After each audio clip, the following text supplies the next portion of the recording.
Hey guys, hey boo, welcome back. Tisha here, back with another Sister Wives season 14 review. Go me, go me.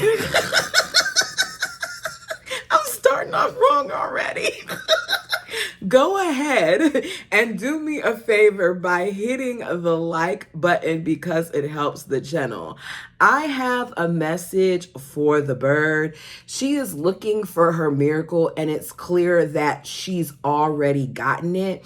The fact that these dum-dums have managed to find a home that they can buy, and while they're waiting for it to close, that they're allowed to utilize it as a short-term rental is her miracle. Because I think that at this point, everybody is tired of hearing Robin talk about how she's looking for something when it's already there. God is over this. He didn't tell y'all to move. You didn't even really consult him. You made this decision because Robin felt like Dayton needed her and she needed to be near him, when it's clear to me that he is capable of taking care of himself. Now, there may be some areas that we don't see that he does need assistance because he does have a form of autism, but it's clear to me that Robin is a crutch to him. She hinders him in trying certain things and figuring things out for himself, but she does this when it's convenient for her. I don't feel like it's always about her kids. Sometimes I feel like it's about her. The way that these people have managed their finances makes me wonder if they were really in a pinch or if they were just giving us a storyline. To have two large rental trucks, each filled with things on multiple days at this point, rather than just purchasing, I don't know, a storage for like a month or two, makes me wonder if this was really as bad as they're making it seem. Let me get back to Robin, who is literally playing in our faces and insulting people who would love to be able to have a little taste of what she has. You have a place to rest your head at night, and yet you're using insensitive words like homeless, when there really are people out there who are homeless, who are going from couch to couch because they can't afford to have a home, let alone an apartment or even rent a room. So it's a little insulting to me because she's holding back tears about having to move from one huge rental to another huge rental. What is the problem here? Why am I supposed to feel sorry for the bird when you have a home? Not only did the sellers take the house off the market, but they allowed them to move into a fully furnished home, all things included. And she's complaining about that too. And she's thinking about screwing over the homeowners because she's still talking about looking for a rental, even though you put an offer on their house and they took it off the market. How selfish is she? She is fertile. Oh, I can't even say it.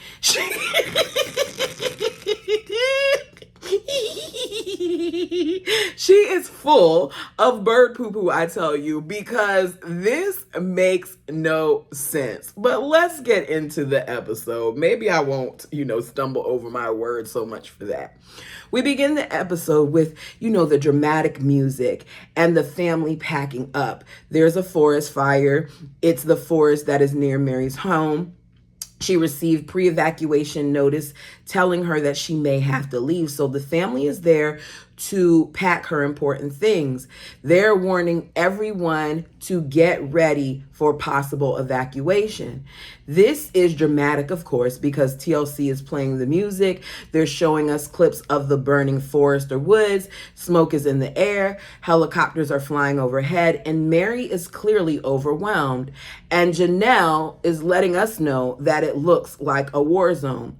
Cody tells us that Janelle's house is a mile away, but it's across the highway. So unless the fire decides to jump the highway, Janelle's house and everybody else is safe. It's just Mary's that is at risk. As they're packing, Mary tells Cody to stop trying to load everything and just focus on the more important things. She says if the house burns down, then it burns down. Just stick to the important stuff. The thought of losing everything would be scary to me. And the sad thing is that There are people who have lost everything due to floods and fires and hurricanes and things of that nature.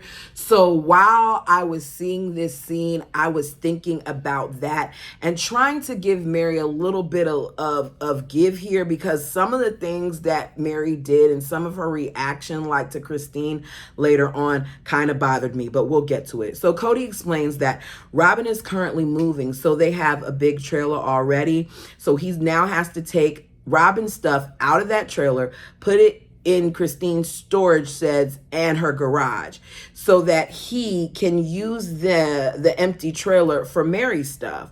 I don't understand the logic with this.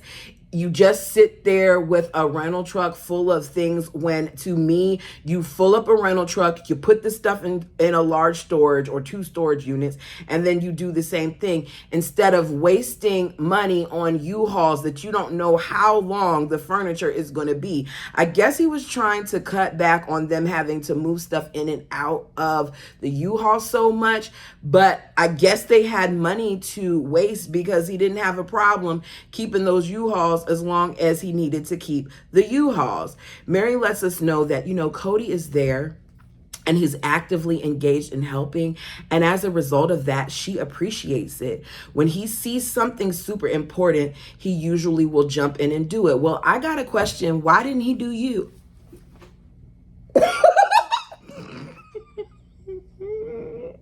I shouldn't have said that. Blooper, take it out. Take it out. That's not even on my notes. Okay, take that out. Okay, so she's normally not important. Got it. That's what it says in my notes. Let me stick to my notes. Cody doesn't get a pat. I can't believe I said that. Cody doesn't get a pat on the back for actually being a husband. He should be there at least to do this. Like, this is the least that he can do. Christine walks in and Mary snaps on her, telling her now is not the time to goof off. Did I miss something here? Like, was Christine goofing off and then she said that? Did production not show us this? Because I don't understand why she was so aggressive in her tone with Christine. She points at her like this. She's saying like this to her. Don't point in my face. She's saying like this to her, that she needs to be serious. Don't make anything funny. And she's leaning in and doing this. And I'm looking like, Mary, who are you talking to? Meanwhile, Christine is better than I, because she very sweetly is saying, I'm not joking. I'm not playing. What do you need? Do you need help with anything? I have never been involved in evacuation, so I'm sure that there is a lot of stress and tension, but I didn't like how Mary spoke to Christine in that moment. They're obviously there to help you. It's okay later on for Robin to crack a joke, but in that moment, I didn't see Christine joking and Mary didn't feel like it was okay. I personally feel like Mary is displacing her anger. It's clear that she's frustrated and things of that nature, but I don't see why she was like that with Christine. You all let me know down below.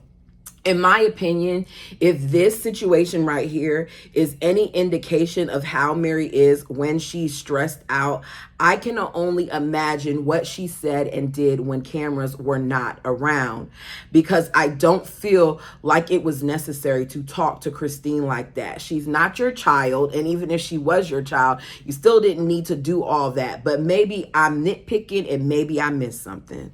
Christine leaves to go get the trailer.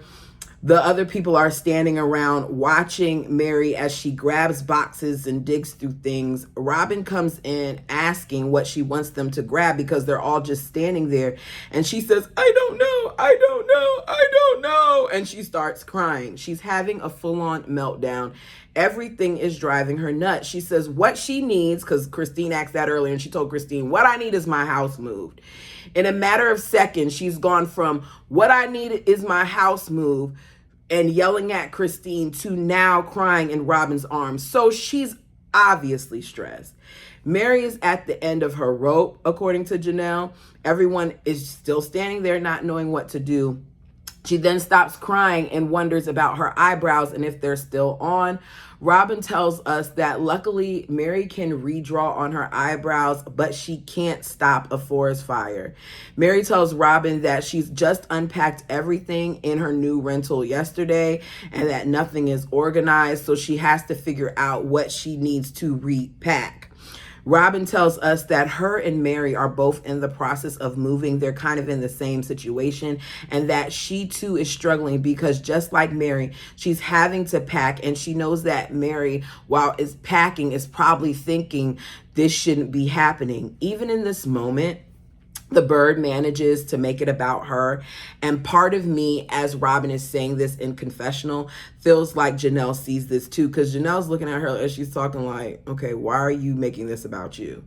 She shows her all of this china on the top shelf that she painted and that her mom painted, that her grandma painted, and that Grandma Lizzie painted, and that Leon painted. And she talks about how we have to get that because she doesn't know if her home is really at risk and she wants those things. She's panicking and she's going through the house, and Janelle stops her and tells her, to calm down and just breathe. Janelle, while talking to her, is letting us know that she's wondering if she should be boxing up stuff at her place in case the wind decides to shift and she has to evacuate as well.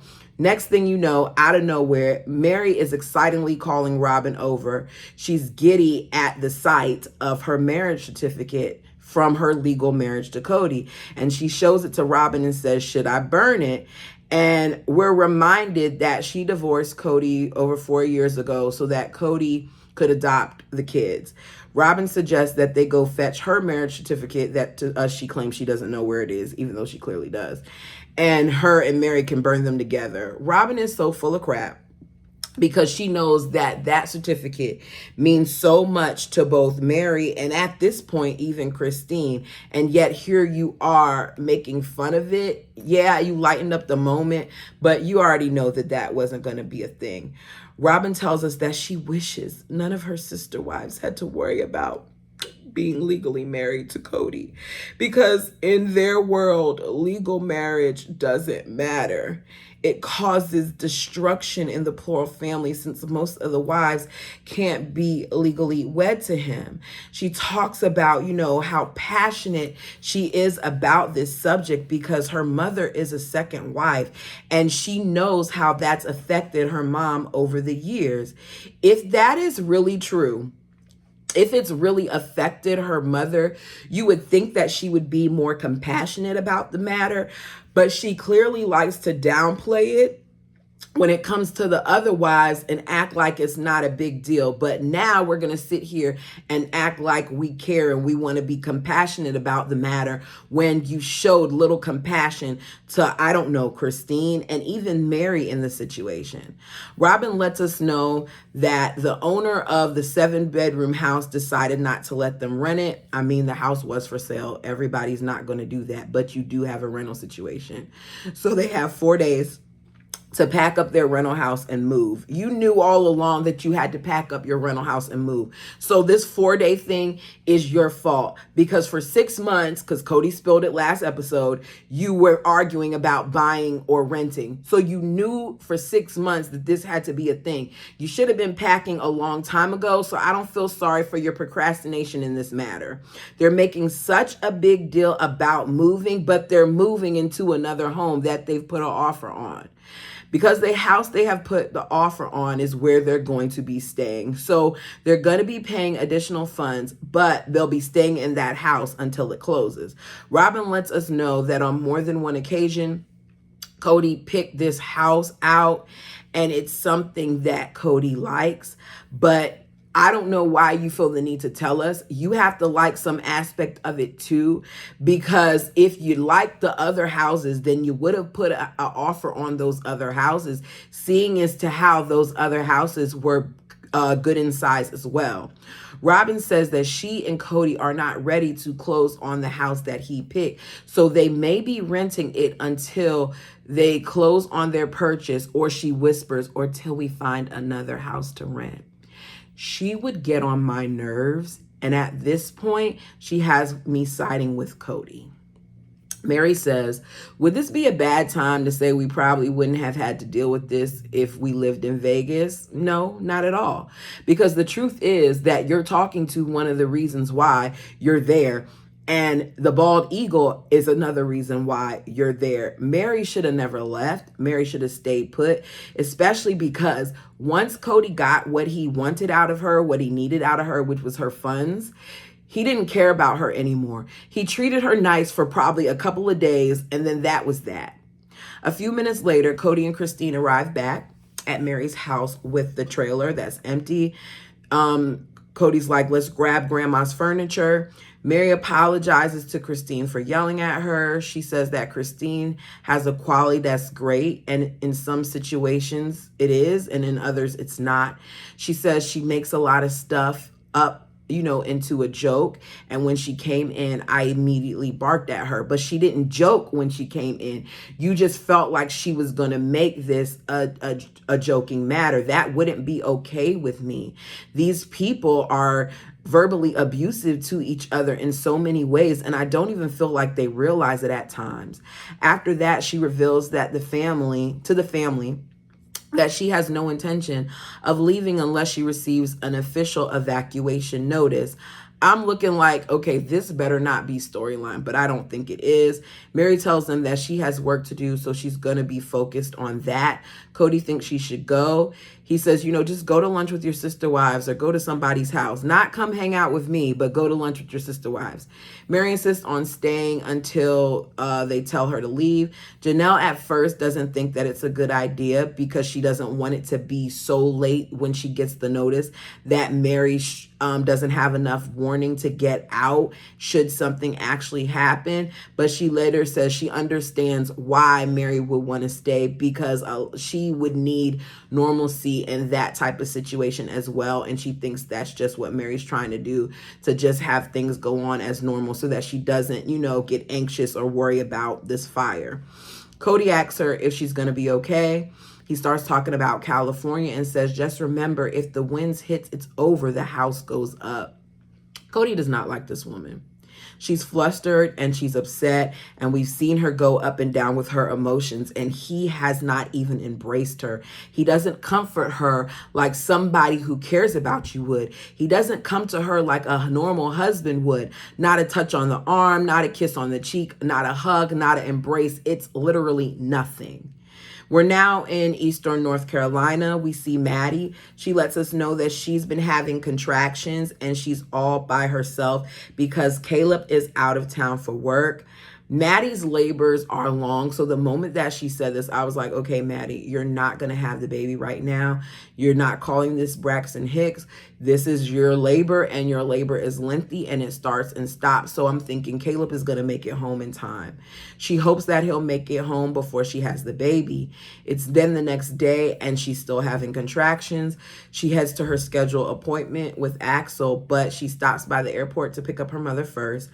This is when we learn that Mary's house is fine. These people are supposedly struggling with money, but Janelle at this point has made several trips to North Carolina, and Christine has made trips as well. So how bad are your finances really? Or is that just storyline too?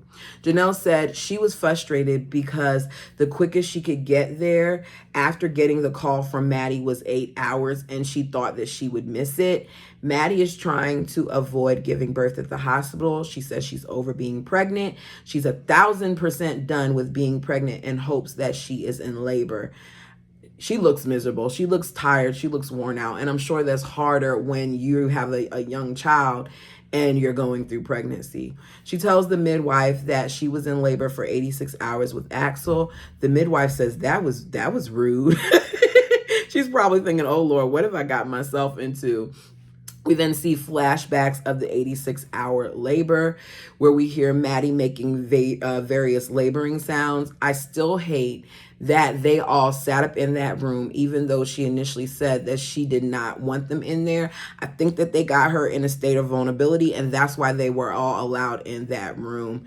Maddie is told that she is 1 centimeter, but she is not in active labor, that the baby is still too high up and not in position. She's head down, but she's sideways. So the midwife recommends for her to, do swimming or something like that to help the baby get in position. Maddie just wants the contractions to stop if she's not going to be in labor so she can get some rest, which means Janelle rushed to get there, and it's a false alarm. But Janelle, after hearing this, is like, you know what? It's okay. You lost your mucus plug, so we know that it at least is going to happen within the next 2 weeks. So I'm glad I'm here, which makes me feel like Janelle planned on being there for a couple weeks if she mentioned the whole 2-week thing. She then tells her, you should call your dad, let him know what's going on. I don't understand why Cody wanted to be there, but, maybe then he did care about his girls. Back in Flagstaff. Today, the Feathers are moving out of their Rock Ridge house. Cody says he doesn't have time to be sad about this because they're too busy moving. What does Cody have to be sad about? It's like him and Robin take turns being the victim or desiring certain attention. Cody got what he wanted. He shouldn't be sad. You wanted to buy a home, and that is what you're in the process of doing. We learned that Robin's family is relocating and purchasing the first house that Cody liked. As I said earlier, she just has to let us know that he is the one who liked this house. I personally like the other ones better, but I'm not buying it. It's not my house. They make the arrangement with the sellers to do a short-term rental until they close. The way people are working with them, you would think that this is a good thing. You would think that they would be grateful for this. But even in this, the bird is complaining and is acting like she lost her favorite pet or something. Robin doesn't like that they're buying the house, but she does say that she likes that there's at least furniture in this home because they're not going to move in their stuff until it's closed.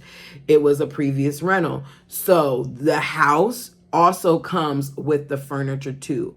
I personally, once I got that house, would end up selling that furniture and painting those walls because the house is too dark to me. I am someone who likes light, who likes color, and I just would feel like I need a little bit of color in there because it's so dark. Like right now, I don't have any lights on. My ring light isn't on. The overhead light isn't on.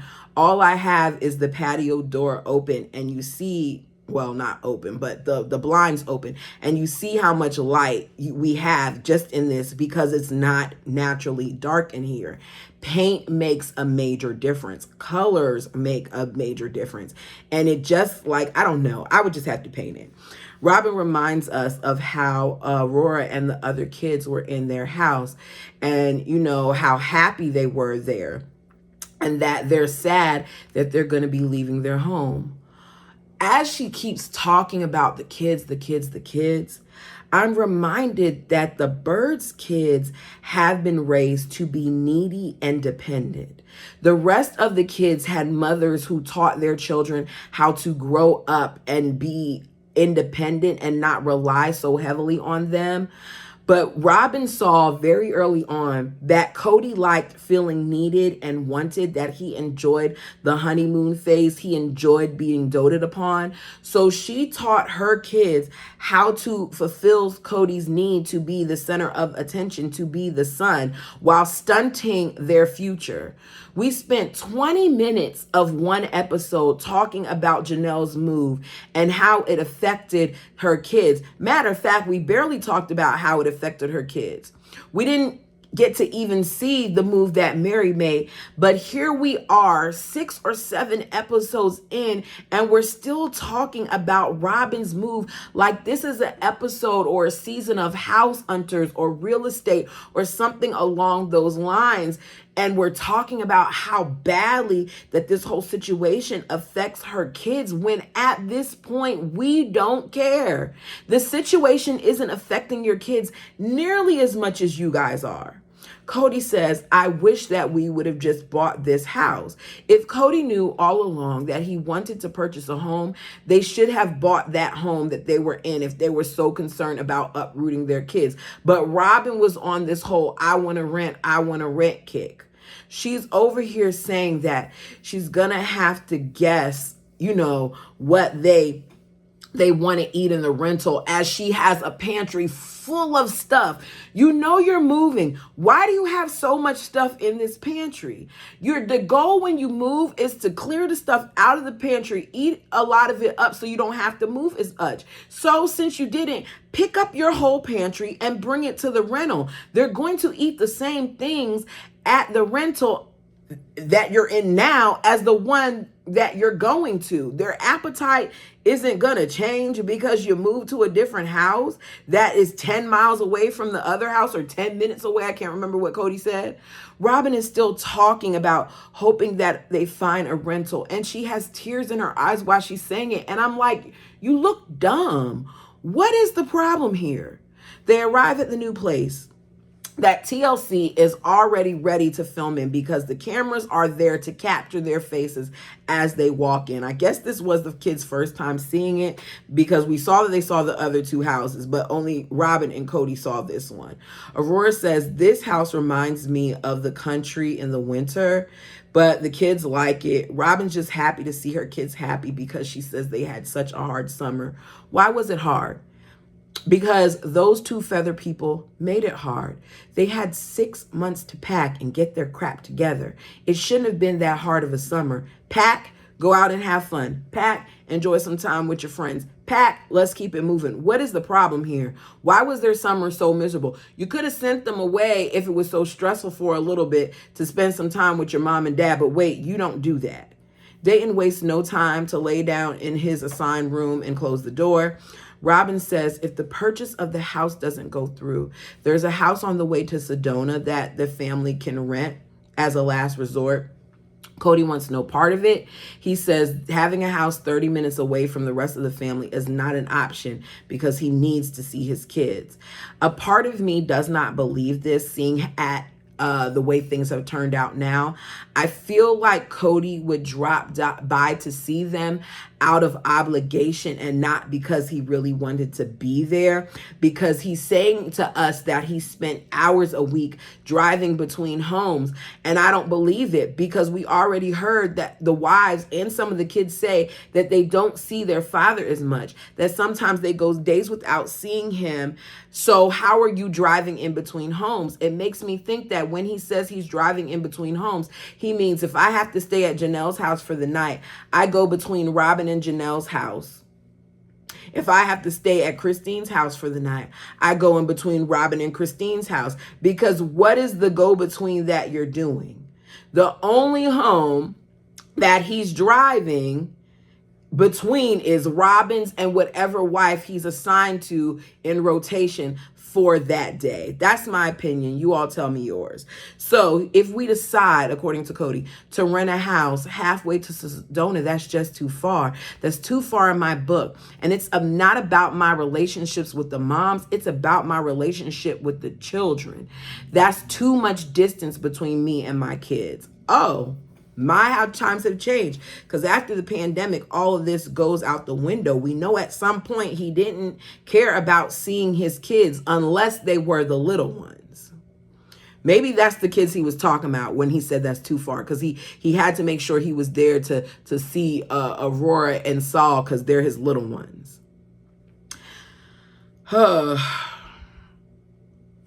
Robin tells Cody that she's going to continue looking for rentals despite moving in this house and putting an offer on it. I don't get what she's so upset about. You're getting what you wanted, and that's that you're currently in a rental. Cody says there's no point in being joyful about this purchase, and she says she doesn't know how to do that, and she hangs her head. Girl, please. The acting that she does. We later see Cody and Robin on Coyote Pass. They have the 2 U-Haul trucks. We're being reminded that her and Cody have been at odds for months. We don't care. We're 7 episodes in by now. I know I keep raising the amount of episodes, but literally, we've been talking about this since after the holidays. Cody says it's pathetic and it makes me feel terrible that I'm at odds with her over something as simple as this. In other words, I'm fighting with my beautiful wife, the one that I actually like, over renting or buying. They're trying to decide where they want to park. Cody wants to go up the hill. Robin does not, because rather than getting a storage unit, these fools have packed their things into these 2 trucks and they're going to park the trucks on Coyote Pass, keeping these rental trucks until they own the house. How much does this cost them daily, I wonder? Robin suggests that they park the trucks under the trees so that their possessions don't, get damaged in the heat. Cody ignores it and insists they drive the trucks up the hill. Robin tells Cody that he is not getting his way on this. We then see Christine say that, Robin seems super miserable, that it's really hard when you get into it with Cody because he harps on something for a long time and he doesn't let it go. The key word here is seems. I don't think that Robin is as miserable as she's putting on. I feel like this is an act for the cameras. Long story short, Cody parks the trucks back end to back end, so it's harder if somebody tries to break in to get anything out of the vehicles. Cody tells us that, moving isn't cheap, even when it's 10 miles. It isn't cheap, but it's made even more expensive when you move irresponsibly like they have. We're back to North Carolina. Janelle has been there for a week. Caleb has arrived. Maddie is back at the birthing center. They find out that the baby still isn't in the right position, but at least Maddie is now 3 centimeters.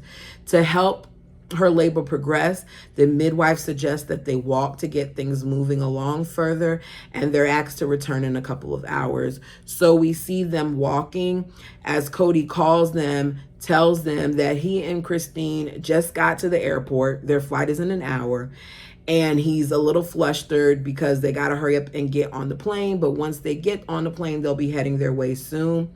Like I said, you're telling us that you're out of funds, but here the both of you are hopping on the plane. And you're going to be renting a hotel later after that too. Maddie and Caleb arrive back at the birthing center. They find out that the baby still is not in the right position, so they decide to bind Maddie's stomach with cloth. This is supposed to help adjust the baby, and they send her to go do whatever errands and things of that nature, and then tell her, she could come back later.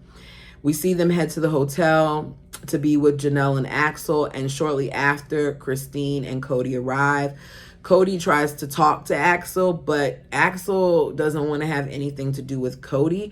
I don't know if it's because, unlike the other 2 moms, he hasn't been there, or if it's just because he doesn't remember him, because y'all are in the time where you can do video calling and stuff like that. So I don't understand why he's struggling to not know who Cody is.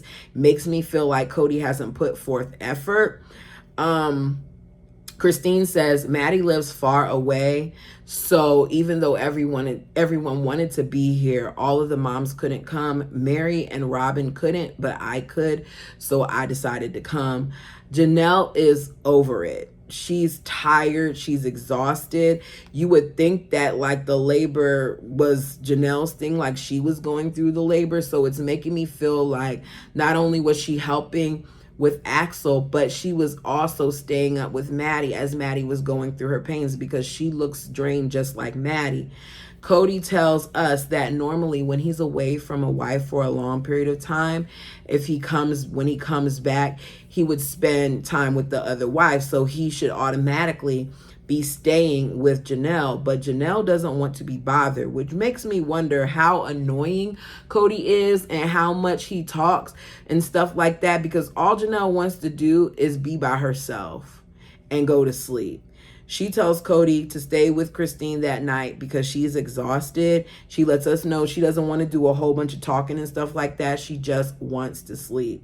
We hear about Robin being homeless again and how stressed he is, even though she's clearly in a home right now with her kids with pretty decent furniture, pretty nice furniture that they actually look like they spent good money on. But you're acting like she's laying out on the sidewalk somewhere and you have a reason to be stressed.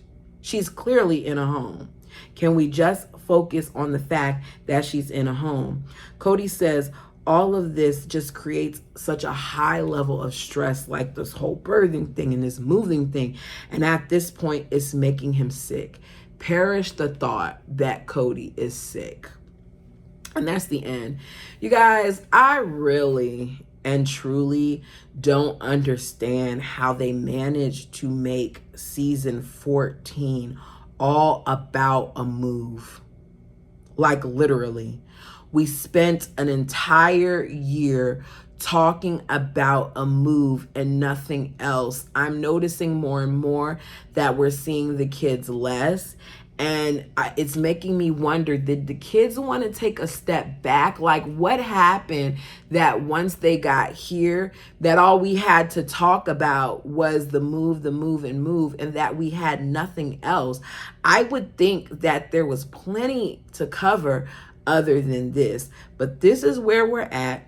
This is what we're getting. You all tell me what you think of this episode. Let me know. Do you think, and I really want to know, do you think that Mary was warranted in kind of fussing at Christine? Yes or no? Because I'm still bothered by it. I'm telling y'all, I didn't like how she was doing her fingers like this. And you got to watch how you approach people and how combative you are. As I said, I get that she was in a stressful situation, but she's there clearly to help you. And it just seems like she was taking out her frustrations on Christine, whereas other people who were joking didn't get that treatment. But you all, let me know what you think of the episode. Like the video, as I said earlier, if you have not done so already. It helps the channel. And if you've been here a few times, what you waiting on, baby? Go ahead and hit that subscribe button. This is a good space. The family is caring and dope. I don't know what you got to say. I don't know what's going on other channels, but one thing about this channel is we have a really good subscriber community, and I appreciate you guys so much. I know I don't say it enough, but I want to let you know that I appreciate you because there are lots of other people on YouTube, but you come and you show me support and you comment and you take time out of your day to spend with me. And it means so very much to me. All right, enough rambling. This is what happens when I get off my notes. Thank you so much. Until next time.